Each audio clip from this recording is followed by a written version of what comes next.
ప్రభుత్వాన్ని కానీ మాకు కానీ ఎక్కడ ఇబ్బంది పెట్టిన దాఖలాలు లేవు. వీళ్ళు వచ్చిన తర్వాతే మాకు చాలా ఘోర అవమానం అండి. ఎందుకు అవమానం అంటే మీరు విలేకరు కాదంటే మీకు అవమానం కాదా? యాజ్ ఏ వాలంటీర్ గా నువ్వు వాలంటీర్ కాదంటే ఇది అవమానం అండి. వాలంటీర్ల వ్యవస్థకి అవమానం. మీరు వాలంటీర్ కాదని చెప్పడం ఒక జీవోని బూచిగా చూపిస్తా. ఇలాంటి వ్యక్తులతో ట్రావెల్ చేయడం కంటే జగన్మోహన్ రెడ్డి గారు ఇలాంటి గొప్ప మనసున్న వ్యక్తిని, మహానుభావుని మాత్రం మేము కలిసి ప్రయాణం చేస్తాము. వాళ్ళు కూడా పోరాటానికి సిద్ధంగా ఉన్నారు. వైఎస్ఆర్సీపీ పార్టీ అనుబంధం అఫిలియేట్ చేసింది వాలంటీర్లకి 26 జిల్లాల అధ్యక్ష పదవులు. రాష్ట్రంలో కూడా స్టేట్ బాడీ కమిటీని కూడా ఏర్పాటు చేసింది. నన్ను కూడా అందులో జాయిన్ అవ్వమంటే నేను ఇండిపెండెంట్ అసోసియేషన్ గా ఏర్పాటు చేసుకున్నాను కాబట్టి మీకు నేను మద్దతు ఇస్తాను, నాకు మీరు మద్దతు ఇవ్వండి, ఆ విధంగా ఉందాము. ఇప్పుడు నేను జాయిన్ అయితే ఇతను వైఎస్ఆర్సీపీ బ్యాక్గ్రౌండ్ లో ఉన్నారనే మచ్చ నాకు పడతాది.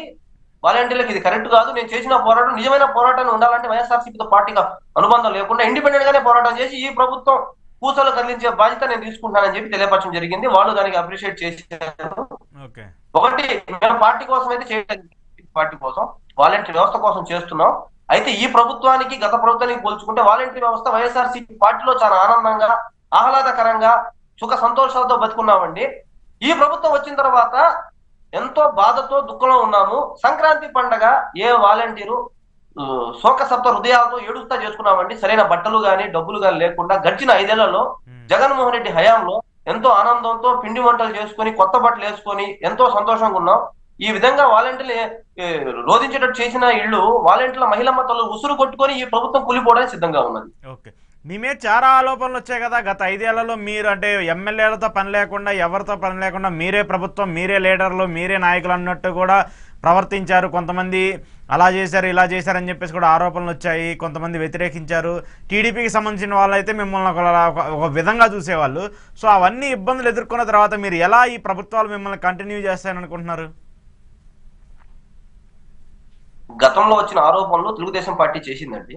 వాలంటరీ వ్యవస్థ ప్రజలకు మంచి చేసింది, ప్రభుత్వాలకి సర్వీస్ చేసింది. ఎంతో మహాత్మా గాంధీ కలలు కన్నారో గ్రామ స్వరాజ్యమే దేశానికి పట్టుకొమ్మలు ఉంది.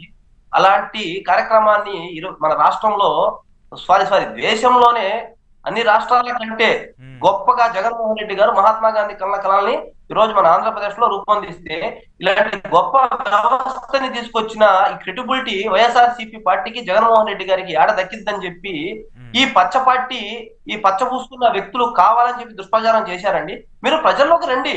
ఈరోజు ప్రజల్లో వాలంటరీ వ్యవస్థ కావాలని ప్రజలు కోరుకుంటున్నారు. ఇప్పుడు వాస్తవం చెప్పాలంటే తెలుగుదేశం పార్టీ ఈ వందేమా గదులు గాని, తెలుగుదేశం పార్టీ జన్మభూమి కమిటీలు గాని, నాయకులు గాని చేయాల్సిన పని వాలంటీర్లు చేశారు. గతంలో ఇంటి స్థలాలు ఇవ్వాలంటే ఈ సర్పంచుల ఇళ్లకో లేదంటే టీడీపీ నాయకుల ఇళ్ల దగ్గరికి వెళ్ళి గంటలు కాపు కాసి వాళ్ళ కాళ్ళు చేతులు అయ్యా బాబు అని గడ్డాలు పట్టుకొని వాళ్ళకి లంచాలు ఇచ్చి, కొంతమందికి అండి, ఎస్పెషల్లీ అందరికి కాదు, కొంతమందికి ఇచ్చి చేసి తెచ్చుకునే వాళ్ళు. ఈ రోజు ఏ నాయకుడితో పని లేదండి. జగన్మోహన్ రెడ్డి గారి హయాంలో ఓపెన్ గా చెప్తున్నా, వాళ్ళ ఎమ్మెల్యేలతో కూడా పని లేదండి. నేను యాజ్ ఎ వాలంటీర్ గా చెప్తాను, నేను చేసిన పనితీరు. లోకల్లో ఉన్న మా ఎమ్మెల్యే కర్ణం బలరాం గారు తెలుగుదేశం నుంచి గెలిచి వైఎస్ఆర్సీపీ పార్టీలో వచ్చారు. ఏ రోజు ఇంటి స్థలాలు, ఇంటి పట్టాల్లో పెట్టిన దాంట్లో వాళ్ళ ప్రమేయం ఎక్కడా లేదు. వాలంటీర్లు పెట్టిందే విఆర్ఓ ఫైనల్ చేయడం, ఎంఆర్ఓ ఫైనల్ చేయడం. కానీ ఎంఆర్ఓ మళ్ళీ ఈ లిస్టు తీసుకెళ్లి ఎమ్మెల్యేకి ఇవ్వడమో ఎంపీకి ఇవ్వడమో గత ప్రభుత్వంలో జరిగినాయి. ఇప్పుడు వీళ్ళు అదే చేస్తున్నారు. ఎమ్మెల్యే గారు చెప్పిన వాళ్ళకే మీరు పెన్షన్లు ఇవ్వాలా, ఎమ్మెల్యే గారు చెప్పిన వాళ్ళకే పట్టాలు ఇవ్వాలా, ఎమ్మెల్యే గారు చెప్పిన వాళ్ళకి రేషన్ కార్డు ఇవ్వాలా. జగన్మోహన్ రెడ్డి హయాంలో వాలంటీర్లు చెప్పిన వాళ్ళకి ఇవ్వాలా. ఎందుకు చెప్పాలంటే ఫీల్డ్ లెవెల్లో మేము పనిచేసాం. గ్రౌండ్ లెవెల్లో వాస్తవాలు మాకు తెలిసినాయి, వాళ్ళకంటే ఎక్కువ ఎట్లా తెలిసినాయి, విభజించి పాలించారు. కాబట్టి 50 కుటుంబాలకు ఒక వాలంటీర్, 50 కుటుంబాలకు ఒక వాలంటీర్ పెట్టినప్పుడు ఆ 50 కుటుంబాలకి పెట్టినప్పుడు ఆ 50 కుటుంబాలు ఉన్న కష్ట నష్టాలు మొత్తం మేము గ్రౌండ్ లెవెల్ చూసాం. కాబట్టి నిజమైన లబ్ధిదారుడు ఎవడు, అనర్హుడు ఎవడు అనేది పూర్తిగా మేము కూలంకషంగా పరిశీలించి అర్హత ఉన్న ప్రతి ఒక్కళ్ళకి వెల్ఫేర్ స్కీమ్ లో కానీ పట్టాలు కానీ ఎటువంటి ఎంపీ రికమెండేషన్, ఎమ్మెల్యే రికమెండేషన్, నాయకుల రికమెండేషన్ లేకుండా చేసిన వ్యవస్థ ఏదంటే అది వైఎస్ఆర్సీపీ ప్రభుత్వం ఏర్పాటు చేసిన తర్వాత తెచ్చిన వాలంటరీ వ్యవస్థకే ఈ క్రెడిబిలిటీ అండి. ఈ వ్యవస్థ క్రెడిబిలిటీ అంటే జగన్మోహన్ రెడ్డి గారికి వచ్చింది కాబట్టి ఈ క్రెడిబిలిటీ. దీన్ని పారదోలాలని చెప్పి ఇప్పుడు వీళ్ళు ఏం చేస్తున్నారు, పింఛన్లు పెట్టాలంటే టీడీపీ కార్యకర్తలు, అనర్హులకు కూడా వీళ్ళు రికమెండ్ చేస్తారు. ఇలా తిరిగితే ఇప్పుడు ఇంటి స్థలాలు పెట్టాలన్నా టీడీపీ కార్యకర్తలు, వాళ్ళ జెండా మోసిన వాళ్ళకి, నిజమైన లబ్ధిదారులకి వీళ్ళు గతంలో ఇవ్వాలా, ఇప్పుడు ఇవ్వాలా. ఈ వ్యవస్థ కనుక ఉంటే ఇలాగే నిజాయితీగా పనిచేస్తారు. మనం కనుమెరుగైపోతాము. నాయకులకి విలువ ఉండదు, కార్యకర్తలకు విలువ ఉండదు, వాలంటరీ వ్యవస్థ వచ్చిందని చెప్పి వీళ్ళ సొంత ప్రయోజనాల కోసం ఇలా లబ్ధి కోసం చేస్తున్నారే గాని మా మీద నిజం చెప్పాలంటే వాలంటరీ వ్యవస్థ ఏ విధంగా చేసిందో ఈ భారతదేశంలో ఉన్న 26 జిల్లాల ముఖ్యమంత్రులను అడగండి, ఈ వ్యవస్థ ఉండాలా వద్దా అనేది మీరు, సారీ 26 జిల్లాలో ఏమో ఈ స్టేట్ లో ఉన్న మీరు అడగండి, ముఖ్యమంత్రులను అడగమంటారు, సంబంధించిన ముఖ్యమంత్రులని మీరు అడగండి. ఈ వ్యవస్థ ఎంత గొప్పదో వాళ్ళు చెప్తారు. వీళ్ళు పచ్చ పార్టీ వాళ్ళు చెప్తే ఎవరు వీళ్ళని ఎవరండి వీళ్ళ మాట తీసుకోవడానికి? ప్రజలు హర్షిస్తున్నారండి. వాలంటరీ వ్యవస్థ జగన్మోహన్ రెడ్డి గారి విలువ ఈ రోజు ప్రజలు బాధపడుతున్నారు. అది కూడా ఎలా చెప్తానో వినండి. ఇదే జగన్మోహన్ రెడ్డి గారు ఉన్నట్టయితే ఒక 15 సార్లు 16 సార్లు బట్టలు నొక్కేవాళ్ళు. ఏ పండుగ వచ్చినా డబ్బులు, ప్రజలకి కొత్త బట్టలు, పిండి వంటలు, అనేక ఆనందంతో ఉండేవాళ్ళు. ఫస్ట్ టైం జగన్మోహన్ రెడ్డి గారు దిగిపోయిన తర్వాత సంక్రాంతి పండుగ, క్రిస్మస్ పండుగ ఎంత మంది చేసుకున్నారు? 5 కోట్ల భారతీయుల్లో మీరు ఒకసారి కనుక్కుంటే 10% కూడా ఆనందంగా చేసుకోవాలా. ఆ విధంగా ఇలా పరిపాలన సాగిందంటే ఒక్కసారి మీరు ఆలోచించండి. Okay okay. సో అయితే మీ పోరాటం అయితే కంటిన్యూ అవుతుంది. 100% అండి. ఈ రోజు ఈ కూటమి ప్రభుత్వం వాలంటీర్లని గల్లీ పాలిటిక్స్ నుంచి రాష్ట్ర పాలిటిక్స్ తీసుకొచ్చిన పరిస్థితి ఈ కూటమి ప్రభుత్వం ఏర్పాటు చేసుకుంది.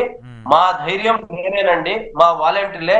మేము ఎంత కాలితే అంత రగులుతానే ఉంటాం. ఈ ప్రభుత్వాన్ని వదిలిపెట్టేది లేదు. ఎందుకంటే ఈ ప్రభుత్వంలో ఉన్న మంత్రులని ఓడించే రోజులు అతి కొద్ది రోజుల్లోనే ఉన్నాయి. ఓపెన్ గా చెప్తున్నాం. ఈ ప్రభుత్వానికి స్వీట్ వార్నింగ్ అయితే ఇస్తున్నాం. 100% ఇది స్వీట్ వార్నింగే. మేము ఎంత కాలితే అంత రగులుతాం. వాళ్ళు ఎన్నిసార్లు అరెస్టులు చేస్తే అన్ని పోరాటాలు ఈ ప్రభుత్వం ఎదుర్కోవాల్సిందే. వీళ్ళు ఎన్నిసార్లు జైల్లో వేస్తే అన్ని వీధి పోరాటాలు కూడా ఈ ప్రభుత్వం ఎదగాల్సిందే. అవసరమైతే కొత్త జైలు కట్టుకోవడానికి సిద్ధంగా ఉండమనండి. మా పోరాటాలు మేము చూపిస్తాం. మేము మీకు గతంలో చెప్పినట్టే పోరాటాలు చేస్తున్నాం, ప్రకటన కూడా చేశాం. అందులో భాగంగానే ఈ రోజు నన్ను అరెస్ట్ చేశారు. మళ్ళీ నారా లోకేష్ గారి ఇల్లు కూడా ముట్టడి చేయబోతున్నాం. మళ్ళీ అరెస్ట్ చేసినా పర్వాలా, మళ్ళీ చేస్తాం. ఆ ధైర్యం మేమే. రైట్, చూద్దాం సార్ మరి మీ రెస్పాన్స్ మీద ప్రభుత్వం ఏమన్నా రియాక్ట్ అవుతుందా లేదా అనేది కూడా. థ్యాంక్ యూ భాష గారు, థ్యాంక్ యూ వెరీ మచ్.